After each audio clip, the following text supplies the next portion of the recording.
Operation ಸಿಂಧೂರದ ಬಗ್ಗೆ ರಾಷ್ಟ್ರಪತಿಗಳಿಗೆ ಮಾಹಿತಿಯನ್ನ ಕೊಟ್ಟಿದ್ದಾರೆ. ರಾಷ್ಟ್ರಪತಿ ದ್ರೌಪದಿ ಮುರ್ಮು ಅವರನ್ನ ಭೇಟಿಯಾಗಿದ್ದಾರೆ ಸೇನಾ ಮುಖ್ಯಸ್ಥರು. ಆಪರೇಷನ್ ಸಿಂಧೂರದ ಕುರಿತು ಕೆಲವೊಂದಿಷ್ಟು ಮಾಹಿತಿಯನ್ನ ರಾಷ್ಟ್ರಪತಿಗಳಿಗೆ ನೀಡಿರುವಂತೆ ಮೂರು ಸೇನಾ ಮುಖ್ಯಸ್ಥರಿಂದ ರಾಷ್ಟ್ರಪತಿಗಳಿಗೆ ಮಾಹಿತಿಯನ್ನ ನೀಡಲಾಗಿರುವಂತೆ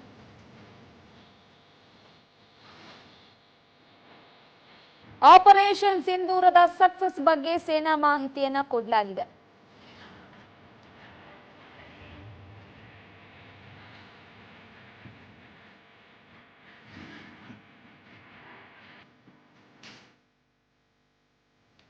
ಪ್ರಮುಖವಾಗಿ ಆಪರೇಷನ್ ಸಿಂಧೂರ್ ವಿಚಾರಕ್ಕೆ ಸಂಬಂಧಪಟ್ಟಂತೆ ರಾಷ್ಟ್ರಪತಿ ದ್ರೌಪದಿ ಮುರ್ಮು ಅವರನ್ನ ಮೂರು ಸೇನೆಯ ಮುಖ್ಯಸ್ಥರು ಭೇಟಿಯಾಗಿ ಕೆಲವೊಂದು ಮಾಹಿತಿಯನ್ನ ನೀಡಿದ್ದಾರೆ.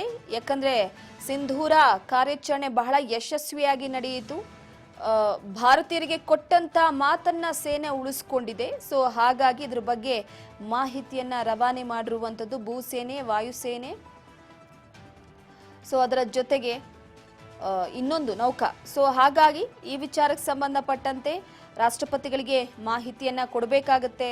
ಯಾವ ರೀತಿಯಾಗಿ ಯಶಸ್ವಿ ಆಯಿತು ಕಾರ್ಯಾಚರಣೆ, ಎಷ್ಟು ಜನ ಉಗ್ರರು ಸೆರೆಬಡಿಲಾಯಿತು, ಎಷ್ಟು ಜನ ಉಗ್ರರ ನೆಲೆಗಳನ್ನು ಧ್ವಂಸ ಮಾಡಲಾಯಿತು, ನಮ್ಮ ಭಾರತೀಯ ಸೈನಿಕರಿಗೆ ಏನಾದರೂ ತೊಂದರೆ ಆಯ್ತಾ, ಈ ವಿಚಾರಕ್ಕೆ ಸಂಬಂಧಪಟ್ಟಂತೆ ಮಾಹಿತಿಯನ್ನ ಕೊಟ್ಟಿದ್ದಾರೆ.